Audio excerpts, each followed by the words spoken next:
சரளி வரிசை முதல் எக்ஸசைஸ். சா ரே க மா பா தா நீ சா சா நீ த பா மா க ரே சா. ஒரு தட்டிலையும் ஒரு ஸ்வரங்கள் சொன்னேன்.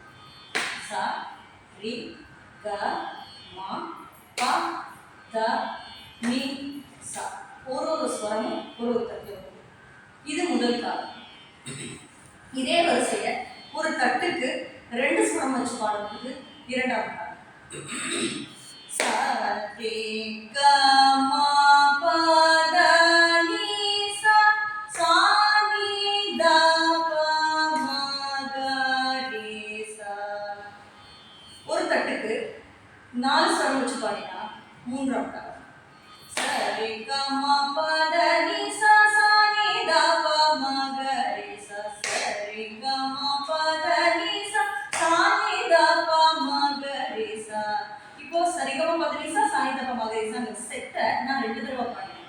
அதோடைய ரீசன் என்னன்னா, ஒரு தாளம் எடுத்துக்கிட்டா 1 2 3 4 5 6 7 8 பீட்ஸ் நம்ம ஆதி தாளத்தை பார்ப்போம். ஆதி தாளம் ஒரு கம்ப்ளீட் தாளம் ஆகுது அப்படின்னா அதுக்கு பேரு ஒரு ஆவர்த்தனம் ஆர் ஆவர்த்தனம்னு சொல்லுவோம். அந்த ஆவர்த்தனம் கம்ப்ளீட் ஆகிற வரைக்கும் நம்ம அந்த ஸ்வரங்களை ரிப்பீட் பண்ணிக்கிட்டே இருக்கோம். அந்த செட் ஆஃப் ஸ்வராஸை 2 டைம்ஸ் பாடினா மட்டும்தான் அந்த தாளத்தில் அது கம்ப்ளீட் ஆகும். ஸோ நம்ம first exercise third speeder 2 round பாடினாங்க அந்த ஒரு ஆவர்த்தனம் கம்ப்ளீட் ஆகும். இப்போ 4வது காலம் பாடணும். ஒரு தட்டுக்கு 8 ஸ்வரம் பாடணும். நம்ம புக்கு பார்த்தீங்கன்னா ஒரு லைன்ல 8 ஸ்வராஸ் இருக்கும். ச ரே க மா பா த நீ சா. அந்த 8 ஸ்வரமும் ஒரே தட்டுக்குள்ள வரணும். ச ரே க மா பா த நீ சா சா நீ த பா மா க ரே சா ச ரே க மா பா த நீ சா சா நீ த பா மா க ரே சா ச ரே க மா பா த நீ சா சா நீ த பா மா க ரே சா ச ரே க மா பா த நீ சா சா நீ த பா மா க ரே சா.